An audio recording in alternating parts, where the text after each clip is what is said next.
इसलिए बंदा वो संता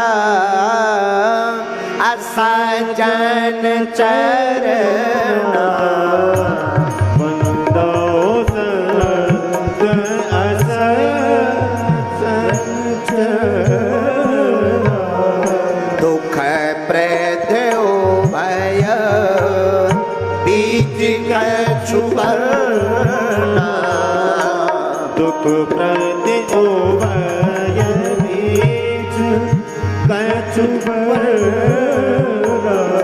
कैसे तो गोस्वामी जी कह रहे दोनों दुख देने वाले, संत भी और असंत भी, लेकिन दोनों के दुख में अंतर है। कौन सा अंतर? पिछोरात एक प्राण हर लेहि, बिछुरत एक प्राण हर लेहि। एक संत जब मिलता है तो बसंत आ जाती है, लेकिन जब ये बिछड़ता है तो प्राण निकले जैसे हो जाते हैं। लेकिन असंत कौन है? मिला तो एक दारुण दुख देहि, मिलत एक दारुण दुख देहि, मिलत एक दारुण दुख देहि, मिलत एक दुख दारुण देहि, मिलत एक दुख दारुण देहि। संत मिलते हैं तो उमंग आती है, असंत मिलते हैं तो वो कष्ट आते हैं। याद रखना, ये सूत्र है रामायण का। कई लोग हमसे पूछते महाराज दुनिया बड़ी पाखंडमय हो गई, संत की पहचान क्या है? मेरे पागलो, जिसके मिलते ही तुम्हारे चेहरे पर मुस्कुराहट आ जाए, उमंग आ जावे, बसंत आ जावे, समझना ये संत है।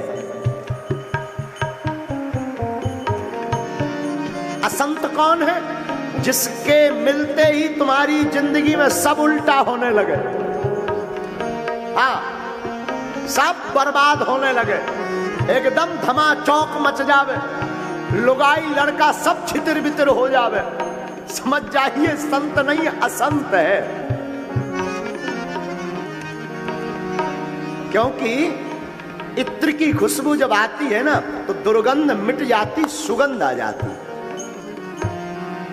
कोई मसाल लेकर आता है ना, अंधेरा हट जाता, उजाला हो जाता। दिन में बैठो ना, रात का आभास नहीं होता। उसी प्रकार संत जब जिंदगी में आते हैं तो बसंत का प्रादुर्भाव हो जाता है। गोस्वामी जी कहते भैया संत मिलेंगे तो मुस्कुराहट आएगी, और अगर असंत मिलेगा तो हंसता हुआ चेहरा भी कुमला जाएगा, जैसे काऊ ने चार लठ मसक दे। हाँ, ये हम नहीं कह रहे, गोस्वामी तुलसीदास जी बता रहे हैं। इसीलिए गोस्वामी जी प्रणाम करते हैं। आगे सुख दुख की चर्चा गोस्वामी जी बड़े भाव से करते हैं। गोस्वामी जी कहते भैया जो आनंद, देखो रामायण में 4 घाट हैं। कितने घाट बोलो ना? 4 जगह राम कथा हो रही है।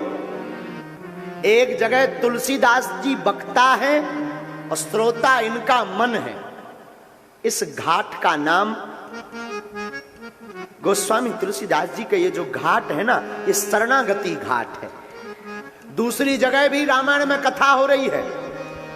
दूसरा घाट गोस्वामी जी कहते हैं भैया कर्म कांड घाट। दूसरी जगह कथा कहां हो रही?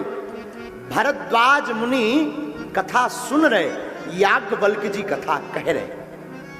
ये दूसरा घाट कर्म कांड घाट है। तीसरी जगह भी रामायण में कथा हो रही है, कैलाश पर्वत पर। कौन बोल रहा? वक्ता भोले बाबा हैं और सुनने वाली श्रोता मां पार्वती जी। इस घाट को ज्ञान का घाट कहा है। एक चौथी जगह भी रामायण में कथा हो रही है। चौथी जगह कहां? नीलगिरी पर्वत पर काकभुशुंडी जी महाराज पक्षीराज गरुड़ जी को कथा सुना रहे हैं। वक्ता काकभुशुंडी जी हैं और श्रोता पक्षीराज गरुड़ जी हैं। भैया ये जो घाट है ना, ये अद्भुत घाट है।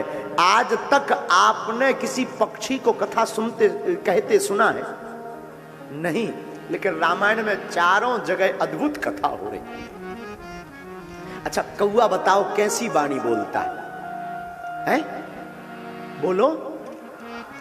कर्कश, कर्कश वाणी बोलता ना। कौआ की वाणी को क्या कहते? कर्कश। और कोयल? बोलो ना, मीठी वाणी। हाँ जी या ना जी? कौआ कर्कश वाणी बोलता है, लेकिन रामायण का एक ऐसा कौआ है जो मीठी वाणी बोलता है, नीलगिरी पर्वत के काकभुशुंडी जी महाराज। बताओ कभी कौआ भी मीठी वाणी बोलते सुना तुमने? लेकिन रामायण में बोलता है। रामायण के जो काकभुशुंडी जी है ना, वो मीठी वाणी। मीठी वाणी काकभुशुंडी जी की नहीं है, राम कथा मीठी वाणी है। जो राम कथा को सुनता है उसकी वाणी बोलता है, उसकी वाणी अपने आप मीठी हो जाती है। पक्षीराज गरुड़ जी जो भगवान के वाहन हैं, उनको मोह हो गया कि बताओ हमने भगवान का बंधन खोला है। जब राम जी और लक्ष्मण जी नाग पास में बंध गए तो नारद जी इनको लेने गए। आप जरा चलो और ये नाग पास तो काटो, क्योंकि आपके पास कला है नाग पास काटने की। काट तो दिया, लेकिन मोह हो गया। इसको हमारी भाषा में कहते हैं नैकट्ट दोष। क्या कहते हैं? कौन सा दोष? नैकट्ट दोष। नैकट्ट दोष का मतलब है निकटता का दोष। गुरुजी के पास जब चेला ज्यादा नजदीक रहने लगे ना, तो पहले जो धारणा होती है वो कम हो जाती है, क्योंकि वो देखता है कि गुरुजी भी हमारे जैसे सुसवा रहे हैं, गुरुजी भी हमारे जैसे सो रहे हैं, हमारे जैसे खा रहे हैं, तो हम में और गुरुजी में का अंतर है? अरे चेला जी, गुरु गुरु होता है, चेला चेला होता है। नाग पास से काटने पर मोह हो गया, नैकट्ट दोष लग गया। और नैकट्ट दोष लगा तो नारद जी कहते हैं भैया अब तो तुमसे हम बात करने वाले नहीं है। तो गरुड़ जी ब्रह्मा जी के पास गए, महाराज हमको दोष लग गया, क्या बोले, क्या करें? ब्रह्मा जी बोले गलत जगह फंस गए। क्यों? ब्रह्मा जी बोले हमको भी यही हुआ था। जहीं बहुबार नचावा मोही, सोई व्यापौ विहंगे पति तोही। ब्रह्मा जी कहते इसी भगवान की माया ने हमको भी नचाया, हम भी नहीं बच पाए। इसका मतलब क्या हुआ? भगवान की माया को कोई नहीं समझ सकता। तब तो गोस्वामी जी कहते वही जानहि जिह देह जनाई, जानत तुम्हि हुई जाई। भगवान को कौन जान सकता? जिसे भगवान जना देवे। और जो भगवान को जान जाता ना मेरे माई बाप, वो भगवान जैसा हो जाता है। लेकिन कौन जान सकता? वही जाने जेह देह जनाई। वो जनावे जिसको वो परिचय करवावे। अर्जुन जी कितने देर तक नहीं रहे कृष्ण भगवान के साथ, समझ नहीं पाए। जब विराट दर्शन करवाया तब मान पाए।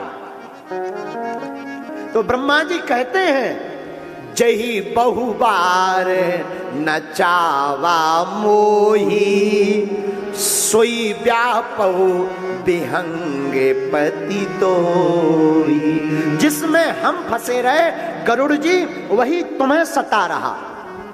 अब एक काम करो, क्या ये कैसे मिटेगा?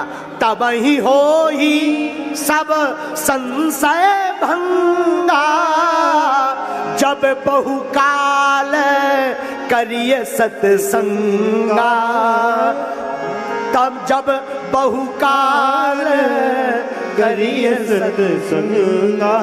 तुम्हारा संशय मिटने वाला नहीं है। तुम्हें मोह लग गया कि ये भगवान नहीं है, ब्रह्म नहीं है, ये मोह सती को भी लगा था, लेकिन उनका भी उस जन्म में नहीं मिटा, पार्वती के जन्म में मिटा संशय। जब कथा सुनी, और माफ करना मेरे पागलों, जिंदगी में याद रखना, भगवान की परीक्षा मत लेना, भगवान की प्रतीक्षा करना।